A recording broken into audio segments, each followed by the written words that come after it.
Shalom à tous, c'est votre serviteur Zoé. Très heureux de vous retrouver sur notre plateforme d'échange, d'enseignement, de partage d'expériences en ce qui concerne la louange.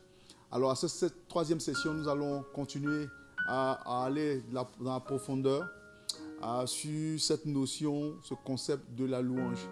Pour résumer la deuxième session, nous avions dit que la louange est d'abord une expression, d'abord et avant tout une expression qui permet d'extérioriser un sentiment intérieur, un sentiment profond, suscité par quelqu'un ou quelque chose qui en était digne. En l'occurrence, ici, nous parlons de Dieu. Donc, c'est donc une réponse à l'action de Dieu, une réponse, une réaction à notre découverte de qui est Dieu, à la connaissance grandissante que nous avons de Dieu. Nous découvrons qui est Dieu et ça suscite en nous de pouvoir exprimer quelque chose qui est une louange. Nous avons dit que cette louange n'est pas juste verbale, donc selon la définition ancienne qui a circonscrit pendant longtemps la louange comme dire ce que Dieu fait. Au-delà de dire ce que Dieu fait, c'est vraiment une expression, une extériorisation de quelque chose. Et cette expression, nous avons dit qu'elle pouvait être verbale, gestuelle, écrite ou musicale. Je vais avec vous partager une petite expérience. Vous allez me suivre, toujours pour que nous comprenions mieux la louange. Donc là, j'ai un Bose qui est un récepteur à partir du Bluetooth. Et nous allons ensemble faire une louange. Tout le monde sur la piste, les mains en l'air en signe de victoire. Ici c'est Danny Piana et Céleste Harmonie. On y va, tout le monde. Jésus a gagné, oh.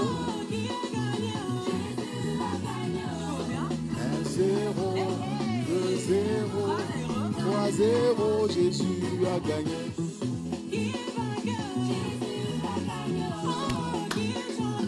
Jésus est champion. 1-0, 2-0, 3-0, Jésus a gagné. Ok, c'est pas fini. Alors, donc nous allons nous arrêter là pour vous dire quoi. J'ai un Bose qui a donné un chant. Entre le Bose, est-ce qu'on peut dire que le Bose a apporté une louange au Seigneur? Lorsque vous allez me voir en train d'écouter ce chant avec cette enceinte, nullement ça vous viendra à l'esprit de dire que l'enceinte est en train de louer Dieu. Pourquoi? Parce que cette enceinte n'est pas capable d'apporter une louange qui soit à Dieu. Pour dire que cette enceinte n'est pas capable d'exprimer quelque chose par lui-même. Le Bose ne peut rien exprimer. Pourquoi? Celui qui loue Dieu, c'est soit moi, ou soit l'auteur de cette chanson que nous sommes en train d'écouter. Et ça, c'est clair. Pourquoi? Parce que c'est de là qu'est venue une expression. Aujourd'hui, de plus en plus, nous devons comprendre la louange dans cette dimension-là. Non pas juste en termes de celui qui fait la résonance, mais en termes de celui qui donne l'expression. Le Bose ne peut pas exprimer la louange à Dieu. L'enceinte ne peut pas exprimer la louange à Dieu. Les micros que nous avons dans nos églises ne peuvent pas exprimer une louange à Dieu. Le matériel que nous aurons ne peut pas exprimer une louange à Dieu. L'expression vient de nous et du plus profond. Alors, aujourd'hui, nous allons voir un peu bibliquement ces expressions que nous avons citées à la session 2. Nous avons dit que premièrement, la louange peut être verbale. Verbale. Nous allons prendre la parole de Dieu dans le psaume 118. Dans le psaume 118, le Seigneur nous dit dans sa parole: louez l'Éternel car il est bon, car sa miséricorde dure à toujours. Et le verset 2 dit qu'Israël dise, car sa miséricorde dure à toujours. Que la maison d'Aaron dise, car sa miséricorde dure à toujours. Que ceux qui craignent l'Éternel disent, car sa miséricorde dure à toujours. La louange est d'abord, peut être verbale.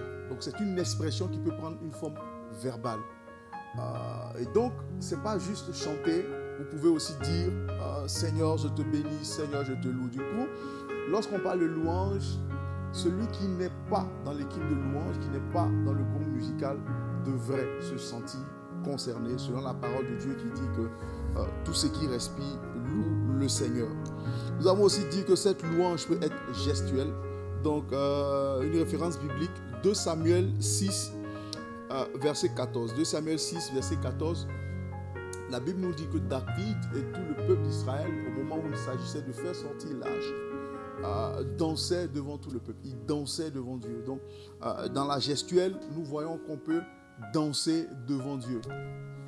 Dans la gestuelle, il y a aussi le fait de se prosterner, le fait d'acclamer, le fait de sauter, ainsi de suite. La louange peut être écrite, comme l'avons dit dans Daniel 6, 25 à 27. Nous lisons la parole de Dieu, Daniel 6, 25 à 27. Après cela, le roi Darius écrivit à tous les peuples et à toutes les nations, aux hommes de toute langue qui habitaient sur toute la terre, que la paix vous soit donnée avec abondance. J'ordonne que dans toute l'étendue de mon royaume, on ait de la crainte, de la frayeur pour le Dieu de Daniel, car il est le Dieu vivant et il subsiste éternellement. Son royaume ne sera jamais détruit et sa domination durera jusqu'à la fin. C'est lui qui délivre et qui sauve, qui opère des signes et des prodiges dans les cieux et sur la terre. C'est lui qui a délivré Daniel de la puissance des lions. Daniel prospéra sous le règne de Darius et sous le règne de Cyrus le Perse. Donc là, on voit un exemple de la louange qui est écrite. Et là même, c'est un décret royal après que Daniel ait survécu au piège qui lui a été tendu par les satrapes et qu'il est passé par la force au lion. On voit le roi qui prend un décret. C'est un décret, si vous voulez, de louange. C'est une louange qui a été mise dans ce décret. Il loue le seul et véritable Dieu, l'Éternel, qui est le Dieu de Daniel. La dernière forme que nous avons dans la louange, elle peut être musicale, donc verbale, gestuelle, écrite et musicale. Musicale, nous avons Exode 15. Alors Moïse, je commence à partir du verset 1er. Alors Moïse et les enfants d'Israël chantèrent ce cantique à l'Éternel et dirent: Je chanterai à l'Éternel, car il a fait éclater sa gloire. Il a précipité dans la mer le cheval et son cavalier. L'Éternel est ma force et le sujet de mes louanges. C'est lui qui m'a sauvé. Il est mon Dieu, je le célébrerai. Donc vous allez prendre jusqu'à la fin, jusqu'au verset 21. C'est un cantique. La Bible dit au verset 1, il chantait un cantique à l'Éternel. Donc la louange peut être chantée. Donc sur ce, je vais m'arrêter là pour cette session 3, vous donnant ainsi des références bibliques, des types d'expression de la louange. Que Dieu vous bénisse et rendez-vous à la prochaine session.